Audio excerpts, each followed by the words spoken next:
એ પહેલાં પણ હું આવ્યો હતો ત્યારે ચીકાભાઈ ઉપર હુમલો થયો ત્યારે યુવા કોળી એકતા સંગઠન દ્વારા મુલાકાત લીધી હતી અને ત્યારે પણ પીઆઈ સાથે વાત કરી અને 307 જેવી કલમો લગાવરાઈ હતી. એટલે ખરેખર તમે વિચાર કરો કે અહીં 200 કિલોમીટર જેવું અમારું વિરંગામ, સુરત તો 500-700 કિલોમીટર થતું હોય છે, તો જેટલી દાન આપણે આટા ખાઈશું. ઈટનો જવાબ આપણે પથ્થર હાલવો પડે કે ના હાલવો પડે?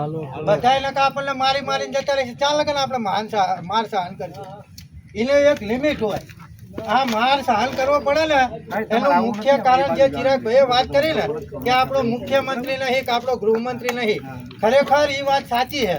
આપણે પહેલા તો આપણા સમાજનો મુખ્યમંત્રી બને કે ગૃહમંત્રી બને ને એના માટે લડત ચાલુ કરવી પડશે. એટલે ગૃહની અંદર આપણો બેઠો છે ને તો તરત ફોન કરીને કહી દે કે એસપી આ રીતનું કરવાનું, મારા સમાજને ધોકા પડ્યા તો એનો તાત્કાલિક વરઘોડો કાઢો. તો ગૃહમંત્રીની કોઈના બાપની તાકાત નહીં કે એ રિકન્સ્ટ્રક્શન ના થાય. જો ગૃહમંત્રી આપણો હોય તો, મુખ્યમંત્રી આપણો હોય તો થાય કોઈને, એ આપણો હોય તો અહીંયા ફોન કરે પોલીસને, પણ આપણો નહીં. એટલે આપણા કમનસીબ કે જે સુરતથી ને વિરંગામથી ને મુકેશભાઈ ને તારાપુરથી ને વિછિયાથી જસદણથી ધક્કા ખાવા પડે. અને આ જવાબદારી પહેલા કોની હે? આ જે સ્થાનિક આગેવાનો હોય ને અમારા તો હા લાલજીભાઈ જ્યારે ઓલા ભાભાનું હતું ને ત્યારે પહેલા આવ્યા હતા અને પ્રવીણભાઈનું હતું ને ત્યારે પહેલા હે. તમે જોઈ લો વચ્ચે દેવી પૂજક સમાજના યુવાનોએ આપણા કોળી સમાજ ઉપર હુમલો કર્યો ને ત્યારે લાલજીભાઈ પહેલા. એટલે લાલજીભાઈ હા દરેક મેટલમાં લાલજીભાઈ પહેલા હોય. એટલે લાલજીભાઈને એવું નહીં કે એમના બૈરા છોકરાને એક વાંચ્યા કે સમાજ માટે અર્પણ કરી દીધેલા હે. એમને બૈરા છોકરા હે, એમને ઘરની પરિસ્થિતિ ખરાબ જ છે. એટલે પહેલા તો બોટાદના જે સ્થાનિકો હે ને એના સંગઠન બનાવવાની જરૂર છે. ક્યાં લગન આવડી તો આપણે માર ખાઈશું? ક્યાં લગન માર ખાઈશું? તમે જ વિચાર કરો, જે હોય આવીને ઢીબીને જતા રહે તો આપણે સહન કરવાની શક્તિ કેટલી હે? હવે પૂરી થઈ જાય. આપણે જાગૃત બનવું પડશે અને આપણે અવાજ ઉઠાવવો પડશે. એટલો જવાબ આપણે પથ્થરથી આલવો પડશે. જો એક વ્યક્તિને માર્યો ને તો હામાં આપણે ધોકાવાળી કરવાની તૈયારી રાખવી પડશે કે નહીં રાખવી પડે? ક્યાં લગન આપણે એસપીને આવેદન આલશું? ક્યાં લગન આપણે પીઆઈને આવેદન પત્ર આલશું? એક થોડીક તો લિમિટ હોય કે ના હોય? હવે લિમિટ આપણે પૂરી થઈ જાય એટલે આપણે આપણી તૈયારીમાં રહેવું પડશે.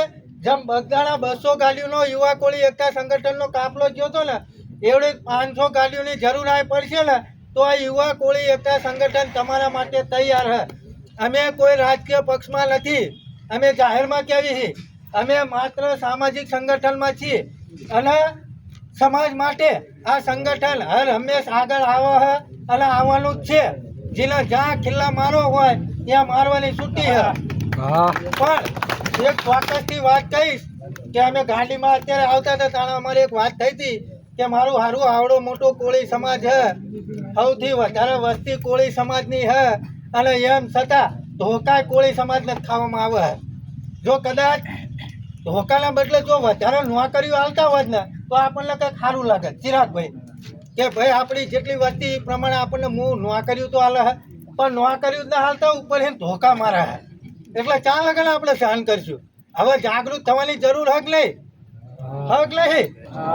આપણે કેટલું સહન કરશું? હાઈડ ઉપરનું સહન કરી લીધું આપણે, પણ હવે આપણે સહન કરવું નથી. અમને તો અમારા મા બાપો છૂટી દાલી જ્યાં સમાજનું હોય ત્યાં પહોંચી જવાનું. અમારા માતા બાપા બેને જન્મ આલ્યો એક સમાજ માટે મરી જાય ને.